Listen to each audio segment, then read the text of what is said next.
cuenta, me están haciendo bullying, lo digo de inmediato, estamos hablando de fútbol, no, pero fue un piñazo. Es que acá estamos, todos somos de banderas distintas, todos bien santiaguinas en todo caso. Está el diputado Tucapel Jiménez, que él siempre ha declarado públicamente que es de Colo-Colo.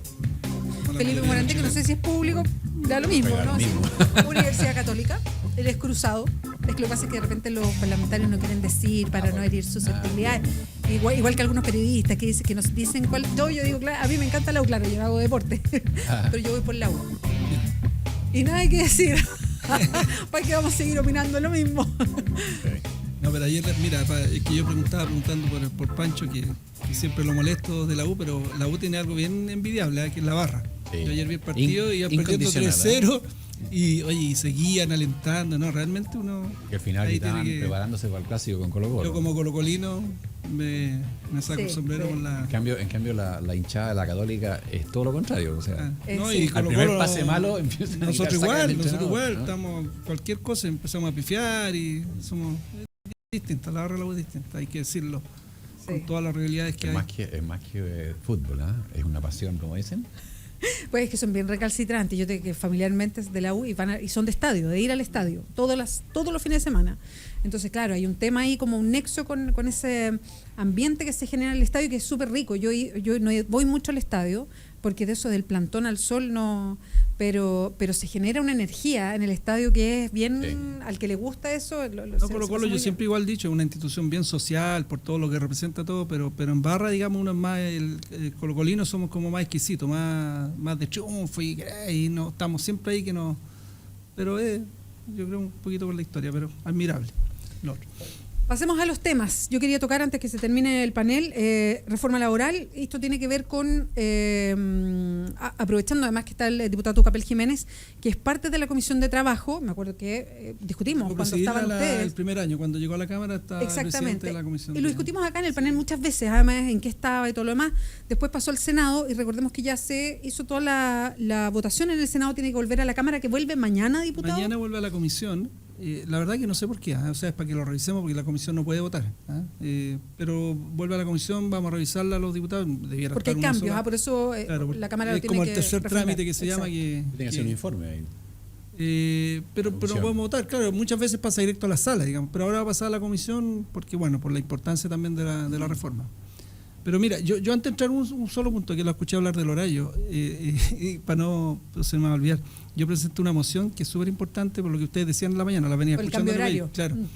Claro, por esto de la entrada en horarios diferentes. Yo presenté un proyecto, una moción que es de flexibilidad de horario se llama, que la gente pueda entrar en diferentes horarios, ¿no es cierto?, y ponerse de acuerdo, porque no solamente ayuda a la salud de las personas que entran de noche y se van de noche, personas que tienen problemas, por ejemplo, de depresión, que no ven el sol. Todo esto en Suecia es muy por los horarios de allá, porque allá se oscurece a las 2 de la tarde.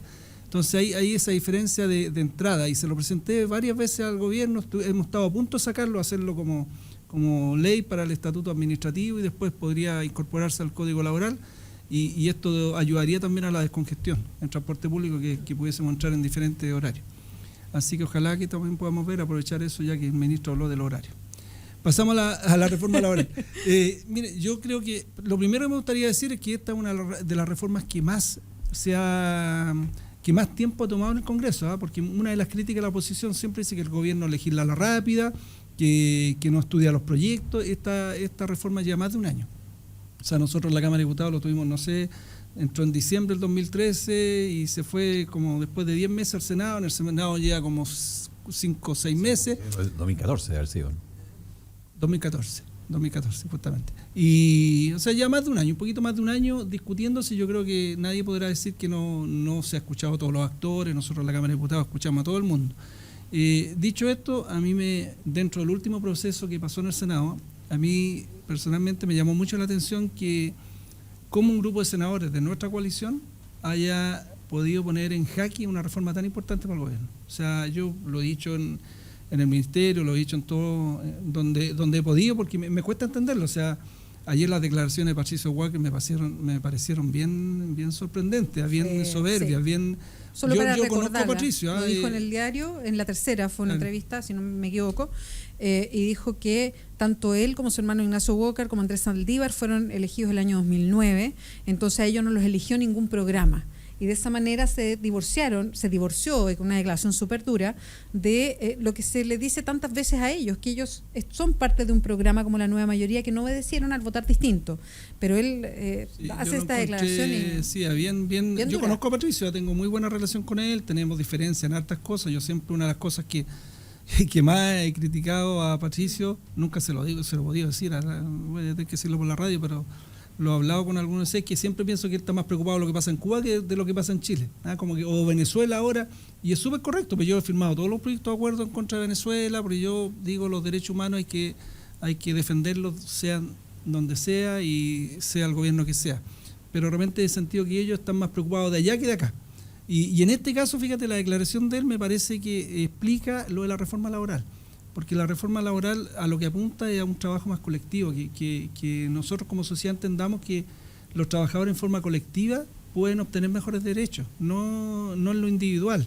Y esa declaración de Patricio me hace entender por qué él está en contra de la reforma laboral, porque él piensa solamente en él, fue bien soberbio, o sea, yo no le debo voto a nadie, el programa de gobierno de Bachelet no fue cuando me eligieron a mí, o sea, es él no entiende que está en una coalición que adhirió a la campaña de la presidenta Bachelet, no salió elegido en ese entonces, por supuesto, porque salió 4 años antes, pero adhirió a un programa de gobierno, adhirió a la campaña. Yo seguramente haber subido más de alguna vez al vehículo, al carro de la presidenta Bachelet, y hoy día, claro, es fácil cuando marca el 20-25%, alejarse un poco, pero yo creo que eso habla muy mal de la política. Yo me he declarado bacheletista con 5% o con 80% y voy a seguir siendo así porque le creo a la presidenta y creo en su programa. Entonces, uno podrá tener matices y diferencias, pero me pareció muy, muy grave lo que pasó en el Senado. O sea que 4 senadores de nuestra coalición, porque uno entiende la posición del sector de la derecha, pero se hayan opuesto y hayan entrampado al final, porque eso es lo que nosotros le decíamos a la ministra. Mire, ministra, ponga esto en votación. Cada uno tendrá que responder por su voto, pero ya no alarguemos más, porque por tratar de llegar a acuerdo esto se alargó más de la cuenta. Así que hoy día están los 4 puntos, adecuaciones necesarias, que para mí es reemplazo interno. Yo siempre lo he dicho, mira, la adecuación necesaria como indicación, propiamente así, tal como indicación, no es mala, pero en un país desarrollado, no en Chile. ¿Por qué? Porque en Chile nosotros tenemos la experiencia, mira, cuando legislamos de la semana corrida, ¿qué pasó? Pero al mes, menos del mes, ya un grupo había hecho las trampas. Cuando legislamos la última vez, que agregamos un feriado renunciable el día 19 para los trabajadores del comercio, no había pasado un mes, ya habían hecho las trampas. ¿Cómo? Hacían coincidir la mayor horario de los trabajadores con ese feriado renunciable. Entonces, al frente tenemos un grupo, un sector, porque yo siempre digo en Chile, y esto lo digo porque se puede sentir que opino lo contrario, yo creo que hay muy buenas empresas y muy buenos empresarios, pero hay un sector del país que tiene una cultura a la antigua y que abusa y que siempre va a buscar resquicios para hacer trampa con la ley y para perjudicar, entendiendo que los trabajadores no son parte. Entonces, esta indicación yo creo que abre la ventanita para el reemplazo interno, y ahí ese grupo empresario va a abrir la ventana entera. Y entonces, digamos las cosas como son, ¿es reemplazo interno o no reemplazo interno? Para mí es reemplazo interno, y yo creo que la presidenta no quería eso. En el programa no se quería eso. ¿Y lo va a votar en contra entonces? Sí, en contra. Y lo del interempresa, fíjate, a mí me hace mucho sentido, hay que estudiarlo con calma, esto de las pymes, yo creo que ellos aportan gran cantidad de trabajo, son 800.000, 900.000 trabajadores que están en pequeñas y medianas empresas, y hay que legislar cuidándolas, pero tampoco desprotegiendo los derechos de los trabajadores. Entonces ahí hay que hacer una mezcla, un equilibrio. ¿Cuál es la posición de ustedes como Evópolis, Felipe Morandé? Y además, aprovechando que usted es economista, entonces se dedica a las cifras, en fin, es un tema, me imagino que lo apasiona cuando hay cambios como el que se quiere instaurar con la reforma laboral.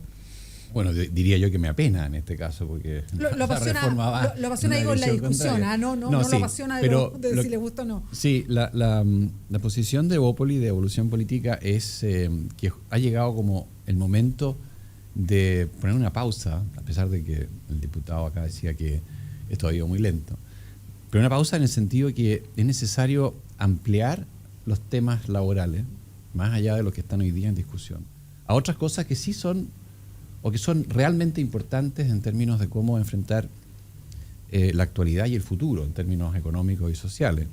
Hoy día, por ejemplo, se dice que más o menos cada 4 años las habilidades de los trabajadores quedan medias obsoletas.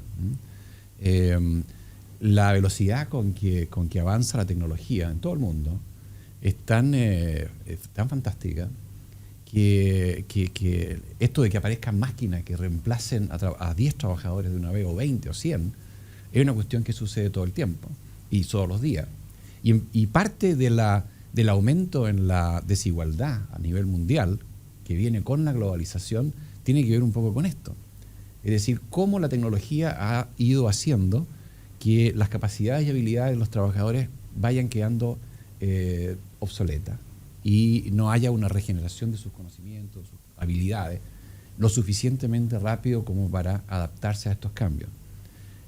Sucede hoy día en Estados Unidos la discusión, por ejemplo, en los republicanos con Trump, ¿no es cierto? Un poco él tiene esta postura, y también Bernie Sanders en los demócratas, de decir, oiga, protejámonos de la globalización, protejámonos un poco de estos cambios vertiginosos que nos están de alguna forma afectando negativamente a mucha gente, ¿no?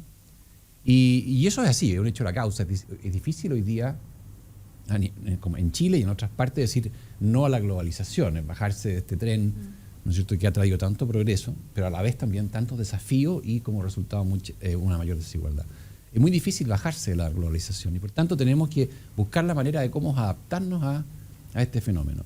Y en ese sentido, yo creo que hay temas en el mundo laboral que no han sido abordados en este debate y que son tanto más importantes que lo que se está discutiendo hoy día y que, en nuestra opinión, la de evolución política, debieran ser incorporados ahora y no después, ¿no?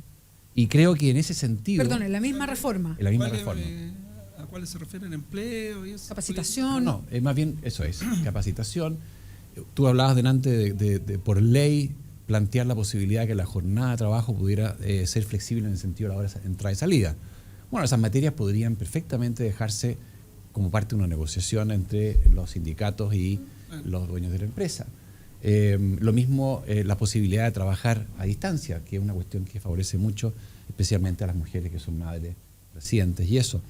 Que tampoco está bien, de alguna forma, absorbido por la práctica laboral en Chile, porque hay restricciones regulatorias al respecto.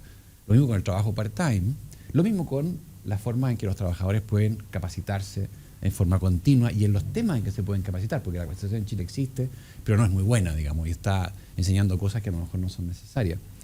Entonces, esos temas yo creo que están fuera y son temas que tienen mucho que ver con cómo vamos a seguir para adelante.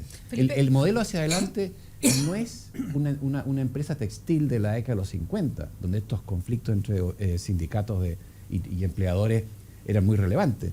El modelo a seguir hoy día hacia adelante es Google, ¿no es cierto? O es Apple, pensando así a 10, 15 años plazo, donde las relaciones laborales son muy distintas de lo que han sido en el pasado. Y no es la cosa que yo menciono, son súper relevantes. Entonces, ampliar hoy día el debate laboral a estas cosas yo creo que es fundamental. Y aquí Tucapel me va a decir, oye, pero no es el momento, dejémoslo acotado esto a lo que nos interesa y después vemos otros temas. Y yo creo que ese después tal vez nunca llegue, porque demostrado ya que los temas laborales son divisivos, ¿eh? Pensar que va a haber 2, 3, 4 proyectos en el futuro para abordar estos temas lo veo muy complejo. Perdón, lo que pasa es que algo que me asaltó con... A mí me parece súper atendible lo de la capacitación, me parece que es un tema súper interesante. No sé si además se puede, con todo lo que se está discutiendo el otro, pero de repente siento que el interés de algo como la capacitación para dar un salto a lo que hoy día se espera de un proceso productivo, de un país, se le pone más el tema de... Yo siempre lo he visto así, la capacitación de los trabajadores. Pero estamos hablando de un país donde las grandes empresas hacen todo menos avanzar hacia el futuro. O sea, todas las empresas mineras, incluido Codelco, digamos, exportan hoy día harina de cobre. Las grandes empresas forestales lo que exportan es harina de madera, o sea, la pulpa, la celulosa. Entonces, se ve a los trabajadores capacitarse para que sean como el Google del futuro. Perfecto. Pero las empresas de Chile están en la década del siglo pasado, Felipe. Entonces, uno dice, qué bueno que se capaciten, pero las empresas no tienen ni un interés de avanzar con el futuro. De hecho, en innovación, ¿cuánto gastan las empresas en innovación? Las mineras, y aquí lo conversábamos con inventores que trabajan, las mineras internacionales esperan que Codelco pruebe todo lo novedoso y cuando está archiprobado lo incorporan ellos. Entonces, la verdad es que la capacitación, vamos los dos de la mano también, ¿o no? Sí, pero también tienes que considerar que hoy día, en términos de empleo, lo que podríamos llamar el sector servicios en general, es muchísimo más relevante que la minería, muchísimo más relevante que el sector forestal, etcétera, etcétera. Y es ahí donde uno va viendo también este germen de la innovación, los emprendimientos, por ejemplo, hoy día que han florecido también en Chile, muchos de ellos con un componente tecnológico importante, de alguna manera son también absorbedores de mano de obra. Y tienen que hacerlo de una manera moderna, de una manera donde ellos puedan, como emprendedores, tener la posibilidad de crecer y que no se vean de alguna manera amenazados porque hay una regulación laboral que les va en algún momento a decir, oiga, mejor no siga creciendo porque de aquí para adelante va a tener un sindicato o va a tener unas ciertas restricciones que le van a quitar o restar flexibilidad a este ímpetu innovador o emprendedor que usted tiene, ¿no? Entonces, pensemos siempre hoy día que en Chile el sector servicio es un gran demandante de mano de obra, muchísimo más que la industria tradicional o que los sectores tradicionales, incluso más que la agricultura. Entonces, pensemos en esos sectores, pensemos en las pymes, las medianas empresas, las pequeñas, en las micro, que, bueno, todos sabemos. Pensemos en los dueños, no en los trabajadores. Eso perdón, no, papel que me meta, pero... ¿Por qué vas tú a separar las dos cosas, digamos? No, pero por eso, pero entonces, si vamos, es que a mí yo entiendo muy bien cuando se habla de la diferencia de los tamaños y de la forma productiva de las empresas, porque efectivamente son muy distintas. Pero cuando se habla de las pequeñas y las medianas para que sobrevivan y todo, siempre se pone en la defensa del dueño de esa pequeña y mediana, que me parece muy bien. Pero también están los trabajadores, y tal como el dueño no quiere perder su empresa, los trabajadores de esa pequeña y mediana tampoco. No quieren perder su empleo. Obvio, no quieren perder lo que... Y ellos son parte de la empresa y se sienten pero también así. tienen que pensar en gente que no tiene empleo y que le encantaría ser contratada por estas empresas. La regulación... ¿Cuál es el problema? No, es que cuando la regulación laboral se hace estricta en este sentido de ser restrictiva respecto a algunos aspectos de las relaciones laborales, entonces ciertamente el apetito por contratar de ese empresario, ese pequeño empresario, emprendedor, lo que fuera, disminuye. Entonces, en lugar de, por ejemplo, en el caso agrícola, en lugar de una parcela que tiene uva, conozco el caso porque alguna vez estuve en esa cosa, en lugar de contratar cuadrillas, ¿no es cierto?, de 20 o 15 trabajadores en la cosecha, te contrata una máquina que sacude las parras y bota la uva, tú la recoges y después la llevas a la empresa que hace el vino. Pero, ¿te fijas? Pero si no tienes, de alguna manera, los incentivos correctos para contratar, no lo vas a hacer, vas a usar una tecnología alternativa. Mira, yo nos queda re poco tiempo, parece, ¿no? Decir dos cosas, yo creo mucho en lo colectivo, repito eso es súper importante porque al final lo que nos ha demostrado los países desarrollados, lo que logra disminuir las desigualdades. Segundo, dentro de la discusión en el Senado, que yo me quedé pegado ahí, pues fui a varias sesiones, me llamó la atención que estos senadores de nuestra coalición y los que componen principalmente Hernán Larraín y Andrea Alamán, manifestaran una tremenda preocupación por los trabajadores que no están en huelga, que es súper legítima. Uno dice, puchuta, qué bueno que se preocupen de los trabajadores, pero nunca yo lo he visto, tanto a los de nuestra coalición como a Andrea Alamán y Hernán Larraín, defendiendo a los trabajadores que están en huelga, que son los que tienen el problema. Cuando han habido, yo sé que nosotros como parlamentarios no podemos participar en una negociación colectiva, pero al menos el apoyo. Que yo de repente he ido a visitarlo, al apoyo, porque sabemos lo que significa la huelga hoy día. Nunca. Y hoy día han manifestado ese tremendo apoyo. Me estoy refiriendo a la extensión de beneficios. Porque preocupación por los que no están en huelga. Entonces, perdón, ahí me llama mucho la atención, porque yo digo para que la gente entienda, hoy día el menor porcentaje corre todos los riesgos, porque hoy día ir a una huelga es riesgoso en Chile. O sea, los descuentos, las posibilidades, las amenazas, las posibilidades de que te echen del trabajo son todas fuertes. Y se va ese mínimo porcentaje de trabajadores van a huelga. Logran lo que puedan lograr, porque a la empresa le conviene que ese sindicato sea lo más chico posible, porque mientras más chico logra menos cosas, logra algo, los deja contentos, todo. Y mientras los otros que están sentados en su escritorio, ¿no es cierto?, sin hacer nada, obtienen lo que ese grupo, ¿no es cierto?, logra en la calle, con todo lo que significa ir a una huelga hoy día, con todo el desgaste y los riesgos que se corren. Entonces eso yo creo que no es justo. Hoy día dejamos la reforma que una persona individualmente puede ir y negociar. O sea, si yo hago no sé, por decirte un MBA, yo me puedo sentar con el empleador y decirle, oye, mira, yo estudié, puse plata, y lo va a poder hacer. Cosa que antes fue una cosa que tomamos de las pymes, que se agregó porque lo encontramos de justicia, si alguien quiere negociar individualmente. Pero lo que no se puede permitir son los grupos negociadores, pues sabíamos lo que pasaba con los grupos negociadores, y que los trabajadores entiendan que colectivamente es cuando van a lograr mejores beneficios. A mí me cuesta entender también que el país no esté a favor de esta reforma. Fíjate, yo creo que no es entender lo que se pretende acá. Y yo creo que el tiempo nos va a empezar a dar la razón.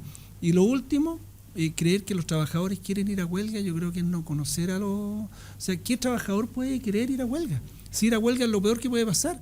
O sea, uno es imaginarse estar en huelga, que no está recibiendo tu sueldo, que tiene el temor de que qué puede pasar después de la huelga, que aunque hay un arreglo, después tú vas a quedar en la lista ahí de los que...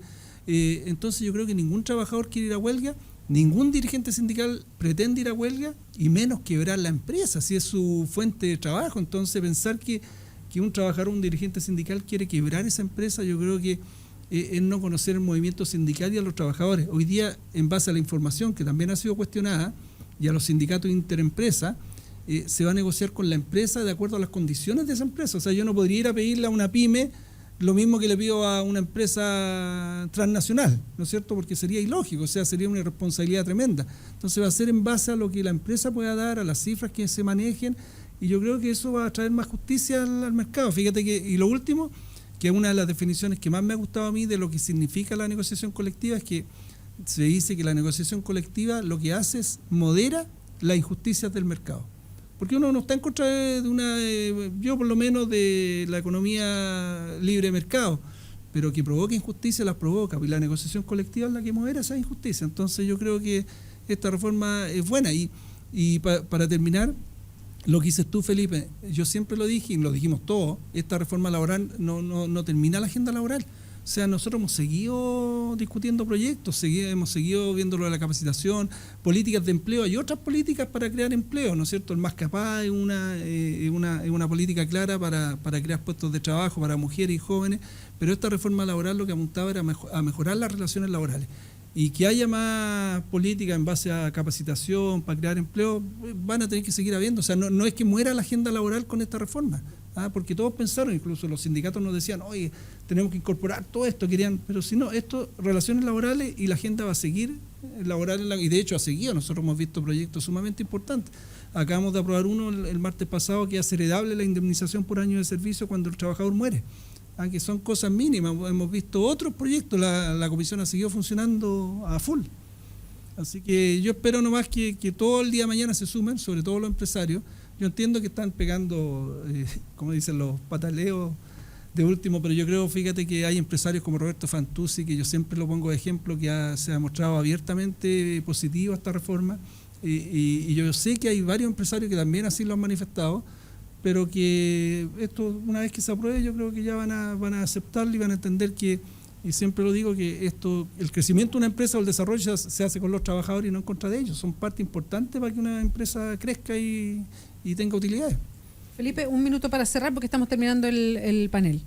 Estoy de acuerdo contigo en el sentido de que hay un interés por seguir avanzando en temas laborales. Mi postura, y la que ha planteado también Evópoli, de ampliar los temas para esta reforma, porque la hace, de alguna manera, más atractiva desde un punto de vista político. Es decir, si tú planteas que esta cosa no es solo empoderar más a los sindicatos, sino que además es también empoderarlo para que negocien muchas otras cosas, entonces yo creo que tendría una mucho mayor aceptación dentro de los empresarios, dentro de, en fin, gremios, todo tipo de gente que está de alguna manera afectada a sus intereses por cualquier cambio en este sentido.